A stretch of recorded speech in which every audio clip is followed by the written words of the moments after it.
Despite it being a pretty wet week, 1.5 million people in our area are still being asked to conserve water. So we're asking, how bad is our current water situation and what comes next? We're bringing you team coverage on this issue. Fox 13 meteorologist Abby Aconi is tracking El Nino and how long that will stick around in western Washington and how the system will affect our weather for the rest of the year. But first, Fox 13 reporter Matthew Smith got access to SPU's water reservoir to give our viewers an up-close look at what we're lacking. Matt?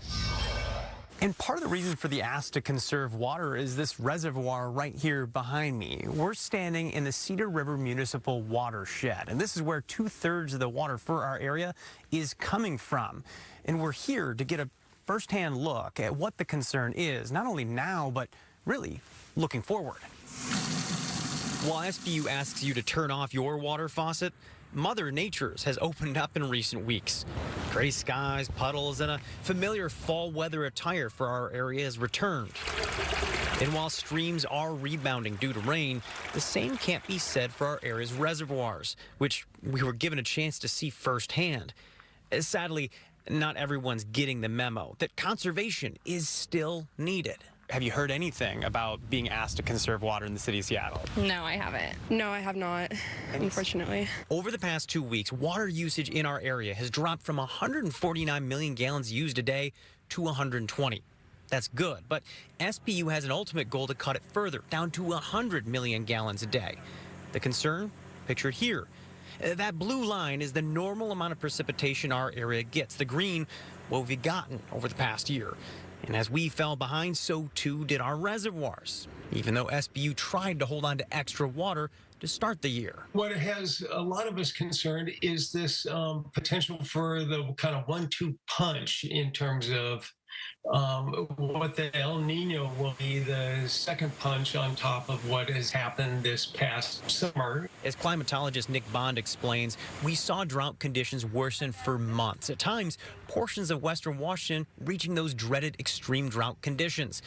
We've seen some snow in higher elevations already, but if we don't get enough rain and snowpack this year, next year could be truly concerning. So we're concerned about the water level now, but we're also concerned about the water level, what our models are telling us it could be a month from now, 2 months from now. As Kelly O'Rourke has shown me, the reservoirs look shockingly low, though it is worth noting, this time of year, they always look low.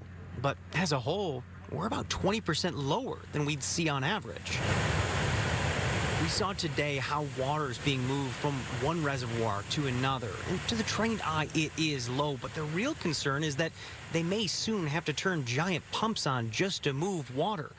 And the flow you see here, required with state and federal agreements to keep salmon and other species alive downriver. Just a few days ago, we started releasing even more water down the rivers to help the migrating fish come up. No matter how people are using water, we're just asking them to think about it and pull back a little bit more. Help us stretch this supply. There's so many facts and figures that I could throw at you, but the key thing to remember right now is that conservation is so important. And that's why we're actually putting tips online at fox13seattle.com to help you out.